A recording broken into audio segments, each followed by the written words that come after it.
pada saat terjadi stroke, terjadinya itu juga mendadak, ada baiknya kita langsung bawa ke rumah sakit gitu. Kenapa? Karena ya sekali lagi ini kegawat daruratan. Time is brain.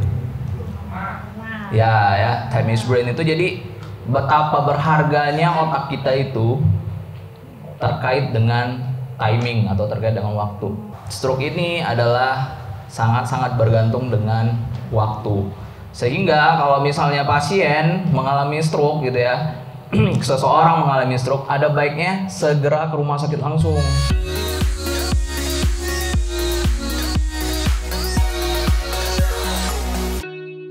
Hai kawan Mak Jus, selamat datang di Kedai Mak Jus. Memotivasi, mengedukasi, juga menghibur. Ya, jumpa lagi bersama saya Kak Jess, dan saya nggak sendiri, bersama sekarang dengan Mas Jus, teman saya nih. Kasih tahu tepuk tangannya dulu dong. Dan hari ini kita masih ya bersama-sama dengan Siloam Hospital Bogor. Tapi kalau tadi udah ada ibu yang manis, Ibu Verika. Ya. Nah sekarang kita ada dokter yang ganteng ya kan. Tepuk tangan dulu dong. Dengan Dokter Ricky Kohar, SPN, spesialis neurologi, PINA, Fellow intervensi ya dok ya? Iya, neurointervensi dok. Neurointervensi. Neurointervensi. Yuk kita sapa dulu ya? Iya. Halo Dokter Ricky. Halo. Iya. Halo Bapak Ibu. Nah, sapaannya kalau di sini kawan Mak Jus dong. Oh, nah, halo kawan Mak Jus. Mak Jus ada singkatannya, yaitu motivasi aktivitas kesehatan, jalan usaha struktur sukses. Nah, sekarang kita sudah kehadiran kawan Mak Jus kita, Dokter Ricky. Nah, yang paling di sini mengherankan dok, sebetulnya di sini adalah para IPS, insan pasca stroke. Oh gitu. iya. Nah, bahasa kerennya stroker ya? Iya. Kalau ngomongin tentang stroke, teman-teman di sini kawan Mak Jus udah pada katam istilahnya gitu ya. Seperti yang tadi kita bilang, jatuh cinta boleh 2 kali bahkan berkali-kali, tapi yang namanya stroke itu sekali aja, jangan datang lagi gitu kan. Gimana cara putusnya gitu. Nah kita akan bertanya langsung ke dokter, bagaimana sih dok penanganan stroke yang tentunya kan kita punya golden period ya dok, yang 4,5 jam itu yang harus kita kejar. Nah pada intinya kalau memang teman-teman di sini sudah harus bisa mengidentifikasi salah satunya tanda dan gejala stroke seperti itu dok. Monggo silahkan dok. Oke. Sebelumnya selamat siang untuk Bapak Ibu semua ya. Salam kenal, saya Dr. Ricky Kohar, spesialis neurologi, neurointervensi Pak Bu. Oke, terima kasih nih dok. Pak ya, jadi saya sudah berikan kesempatan pada siang hari ini. Stroker ya, stroker gitu, komunitasnya luar biasa gitu ya, rata-rata para penyintas ya. Oke, tadi pertanyaan dari Dokter Jessica, bagaimana penanganannya gitu dok ya, penanganan stroke. Jadi saya coba jelaskan ya. Jadi stroke itu kita tahu suatu kegawat daruratan ya.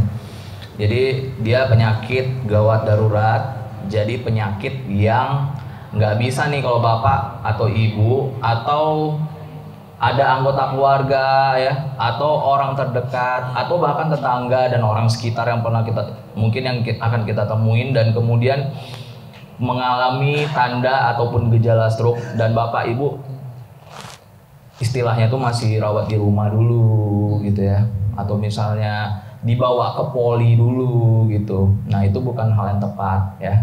Jadi stroke itu terjadinya mendadak. Jadi terjadi gangguan daripada otak. Tapi definisinya bukan hanya otak, bisa saja dok di saraf mata juga bisa ya. Kemudian di sumsum tulang belakang juga bisa gitu ya. Jadi stroke itu sebenarnya nggak cuma di otak gitu. Tapi secara umum kita berbicara ini dalam hal secara luas ya otak lah gitu ya.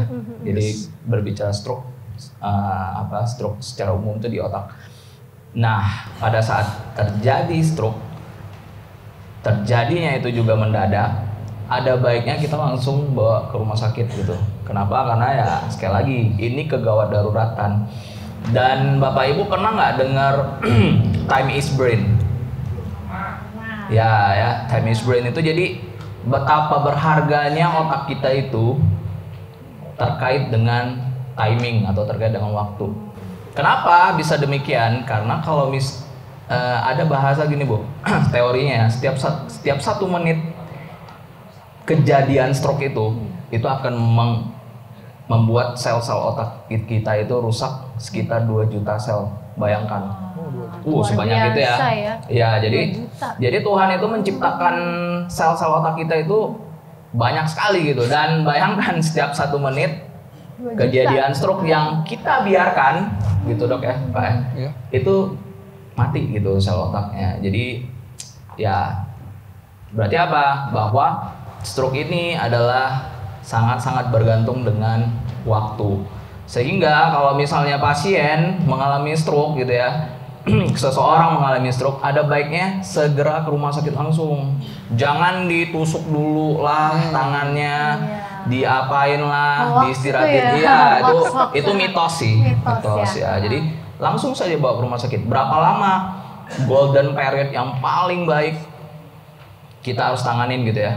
Dalam waktu 3 jam. Itu sebenarnya yang paling baik. Tetapi setidaknya dalam 4,5 sampai 6 jam masih oke lah. Kita masih cukup baik gitu.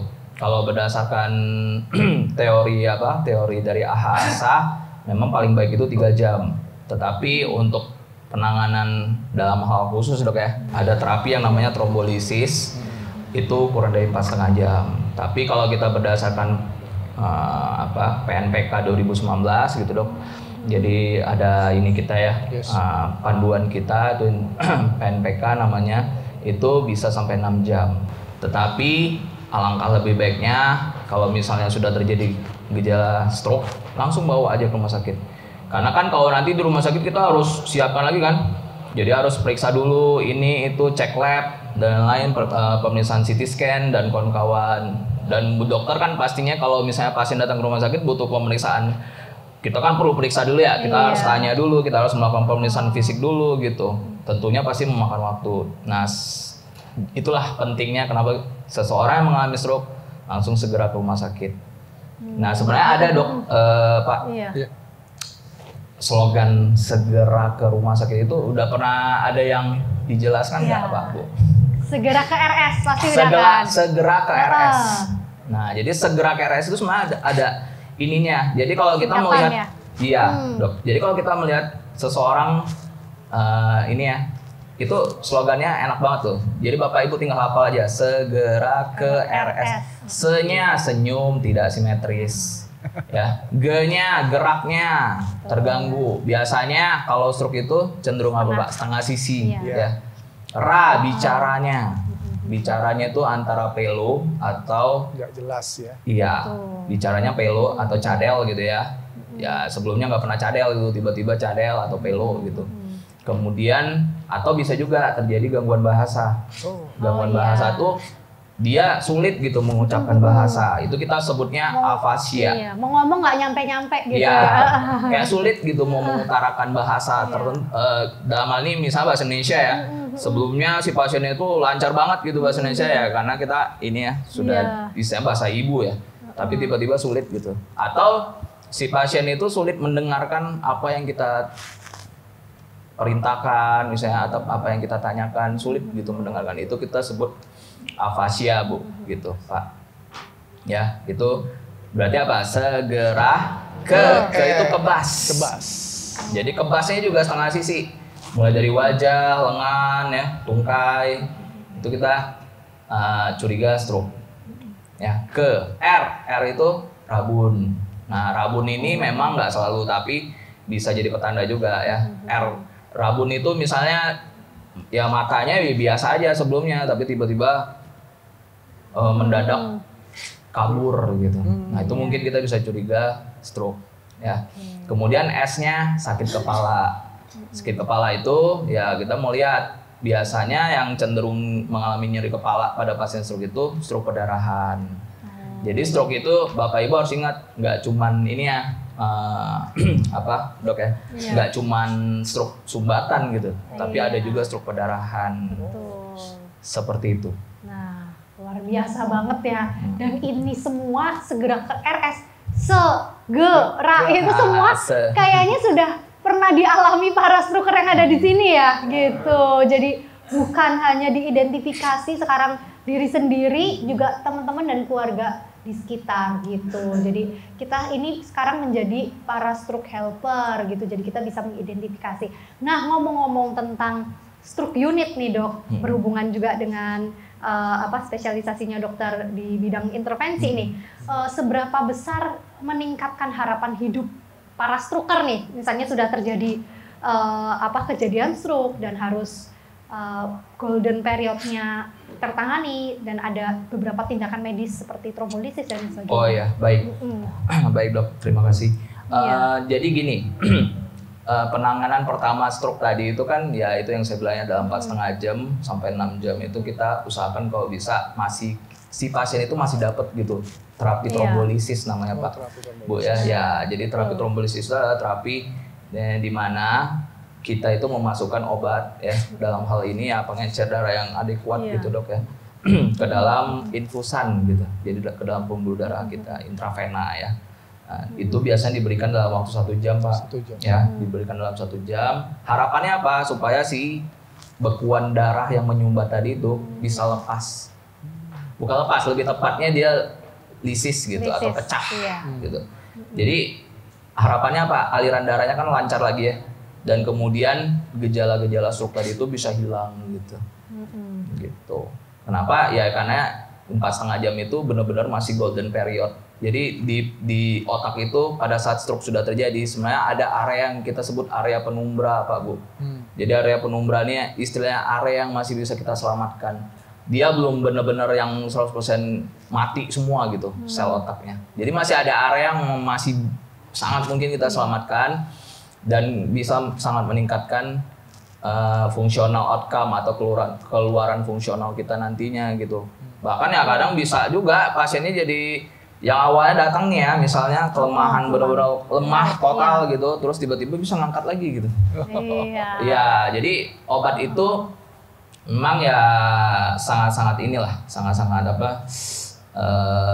baik gitu. Cuma memang ada kriterianya ya, ada kriteria khususnya. Jadi ada skor stroke namanya NISS dok ya. Jadi yang kita harus sesuai dulu kriterianya minimal 5 ke atas gitu. Kalau di bawah itu biasanya kita nggak berikan kecuali kalau dia ada kondisi yang disebut dok namanya disabling stroke ya. Jadi disabling stroke itu kita curiga stroke-nya di pembuluh darah besar tapi dia nggak menyebabkan disabling gitu. Jadi dia nggak menyebabkan kelumpuhan yang kentara banget gitu. Misalnya contohnya yang kayak tadi yang saya bilang afasia yang tadi gitu ya. Tapi dia nggak ada kelemahan gitu dok. Afasia atau ada kelemahan tapi ringan banget gitu, masih cukup kuat gitu ya. Tapi dia afasia, itu kita curiga dia di pembuluh darah besar dan biasanya kita tetap indikasi untuk kita berikan gitu. Seperti itu. Kemudian sedikit lagi dok. Kemudian untuk selanjutnya tindakan bisa kita lakukan lagi apa? Itu yang tadi disebutkan dokter Jessica, trombektomi Pak. Jadi trombektomi mekanis ini merupakan tindakan prosedur intervensi ya dengan cara minimal invasif namanya Pak. Jadi kita melakukan kateterisasi pembuluh darah dan itu pasti selalu kita mulai dengan DSA cerebral dulu. Bapak Ibu pernah dengar nggak DSA cerebral? Ya, jadi sebutannya digital subtraction angiography atau kateterisasi pembuluh darah leher dan otak gitu. Untuk melakukan trombektomi kita pasti selalu mulai dengan DSA dulu pastinya. Ya, prosedurnya kita puncture ya, kita fungsi di pangkal paha, kemudian nanti kita masukkan selongsong atau sheath namanya Pak ya. Kemudian nanti kateternya kita masukkan dari situ. Baru nanti kateternya kita arahkan ke pembuluh darah leher dan otak.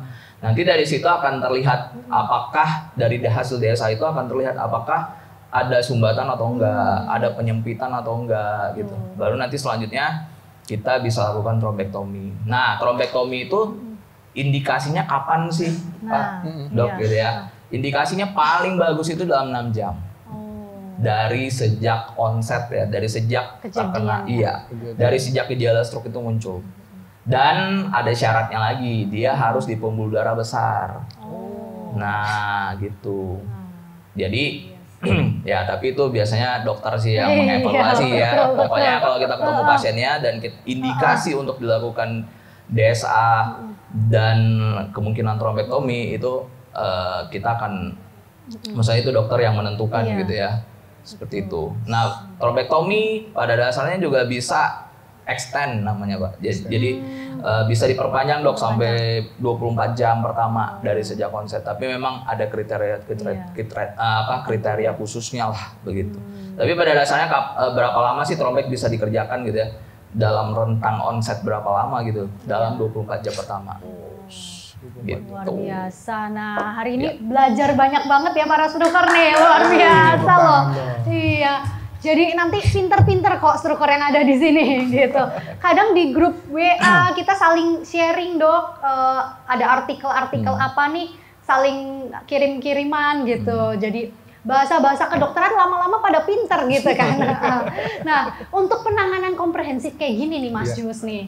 Nah, ini kan dibutuhkan penanganan yang spesifik, harus ada spesialisasinya. Nah, ini kan memang hanya di rumah sakit tertentu gitu. Hanya di rumah sakit yang ready stroke dan ada stroke unit gitu ya Dok ya.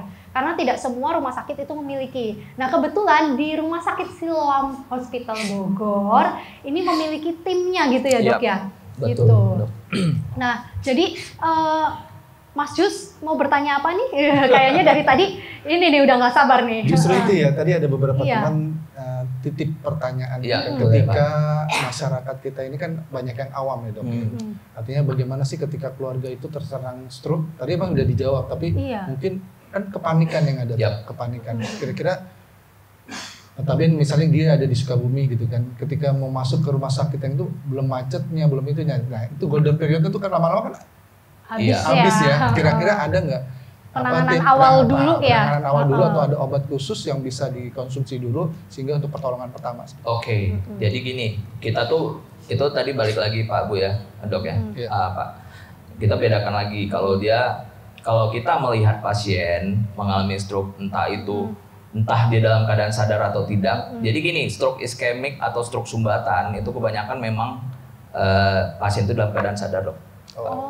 Walaupun ya ada tertentu ya pasien-pasien tertentu yang bisa saja mengalami stroke iskemik, stroke sumbatan, tapi dia nggak sadar gitu. Pada kondisi apa biasanya? Kita curiga malignan infark namanya. Jadi malignan infark itu pada dasarnya si sumbatan tadi itu dia luas gitu Pak, Bu. Jadi sumbatannya tuh luas gitu, dan kemudian apa, dia bisa menyebabkan edema atau bengkak daripada si otak. Nah, itulah yang membuat si pasien itu bisa nggak sadar itu pada stroke sumbatan. Tapi terlepas apapun itu, ingat yang tadi saya bilang, segera ke rumah sakit tadi, gejala-gejalanya. Kalau ada, pokoknya nggak usah dulu dikasih obat A, obat B, obat C gitu ya. Nah, maksudnya apalagi itu yang tadi saya bilang mitos-mitos yang harus ditusuk semua ditusuk semua ininya jari-jarinya, itu nggak ada, itu mitos. Pokoknya yang Bapak Ibu harus lakukan itu cuma satu, periksa. Segera ke rumah sakit, udah itu aja.